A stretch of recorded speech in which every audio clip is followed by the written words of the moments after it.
आज हम रिलीज कर रहे हैं 7 साल डीडीसी के पूरे हुए हैं और 7 सालों में 70 से ज़्यादा बड़े बड़े प्रोजेक्ट्स इन्होंने लागू किए। लेकिन मैं आपको एक उदाहरण के तौर पे कुछ एक जो इम्पोर्टेंट प्रोजेक्ट्स थे वो देना चाहता हूँ। जैसे कोरोना का टाइम हुआ, कोरोना के टाइम पे डीडीसी ने बहुत शानदार काम किया। मैंने जैस्मिन साहब को फ़ोन किया, जैस्मिन डीडीसी के वाइस चेयरमैन है। मैंने डीडीसी जैस्मिन को फ़ोन किया कि एक तरफ तो मजदूर लोग, बच्चे, युवा बेरोजगार घूम रहे हैं, उनके पास रोजगार नहीं है, और दूसरी तरफ बहुत सारी फैक्ट्रियां ऐसी हैं, बहुत सारे इस्टेब्लिशमेंट्स ऐसे हैं जो कि बंद हो रहे हैं क्योंकि उनके पास काम करने वाले नहीं है, वो रोजगार देना चाहते हैं। तो इन दोनों की मैच मेकिंग कैसे की जाए, इस पे डीडीसी ने काम करके एक शानदार रोजगार पोर्टल का तैयार किया और उस रोजगार पोर्टल के जरिए 10 लाख से भी ज़्यादा, बहुत से भी कहीं ज़्यादा नौकरियां तैयार हुई। खूब सारे युवाओं को नौकरियां मिली और नौकरी देने वाले और नौकरी लेने वाले, इनका संगम जो है डीडीसी ने कराया। इसके बाद हमने कोरोना के टाइम में एक स्कीम निकाली थी कि कोरोना के टाइम पे लोगों की रोज़गार ख़त्म हो गए थे, घर में खाने को नहीं था, पैसे नहीं थे। सो हम ये चाहते थे कि कोई भी भूख से नहीं मरना चाहिए। तो एक तरफ वो लोग थे जिनको राशन मिल रहा था राशन की दुकानों पे, एक तरफ वो लोग थे जिनके पास राशन कार्ड नहीं था लेकिन गरीब थे, उन तक राशन पहुंचाने के लिए फ्री राशन देने की हमने योजना बनाई। अब इसमें बहुत चैलेंजेस थे। अगर हम कह देते भाई कोई भी जाके फ्री राशन ले लो, तो वहां तो भीड़ मच जाती, वहां पे तो मारकाट मच जाती, एक एक आदमी 10-10 बार भी ले सकता था। इन चीज़ों को टैकल करने के लिए ई कूपन का सिस्टम इजाद किया गया जो पूरा डीडीसी ने बनाया और उसको मॉनिटर किया। कोरोना के वक्त में हमने देखा कैट्स की एम्बुलेंस जो थी, एक एक एम्बुलेंस 55 मिनट का उनका, आप अगर फ़ोन करो तो कम से कम 55 मिनट लगते थे उसको पहुंचने में।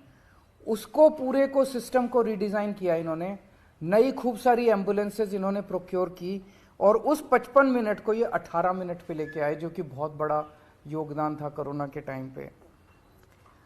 आप लोग जानते हो door step delivery of services हमारा फ्लैगशिप प्रोग्राम है, जिसमें आप 1076 पे फ़ोन कीजिए, आपके घर आके काम करके जाती है सरकार।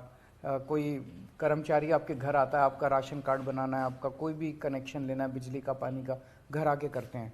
ये पूरा का पूरा डिज़ाइन, इसका इम्प्लीमेंटेशन ये सारा डीडीसी ने करवाया।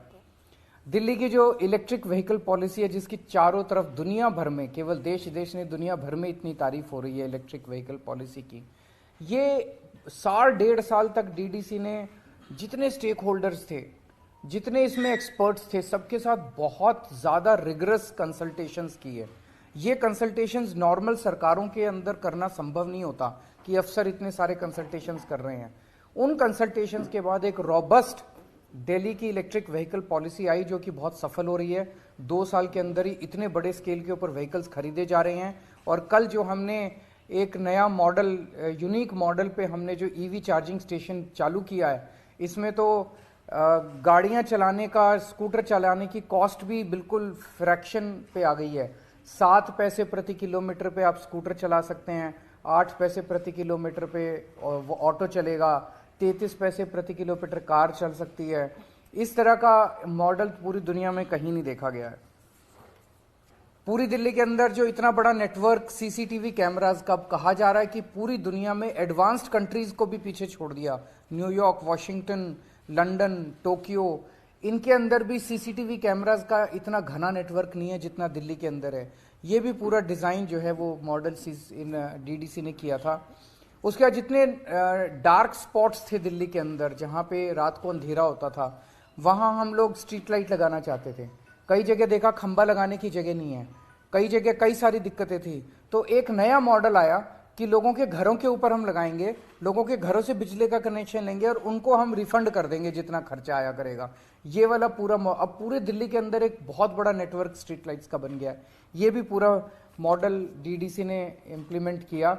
हेल्थ इंफॉर्मेशन मैनेजमेंट सिस्टम, जिसके बारे में मैं कई प्रेस कॉन्फ्रेंसेस कर चुका हूँ, वो पूरा सिस्टम इन लोगों ने डिज़ाइन किया है जो अभी लागू हो रहा है। तो डीडीसी ने 7 साल के अंदर बहुत शानदार काम किया है। मैं प्रार्थना करता हूँ वो आगे भी इसी तरह से सरकार को और देश के लोगों की सेवा करते रहे।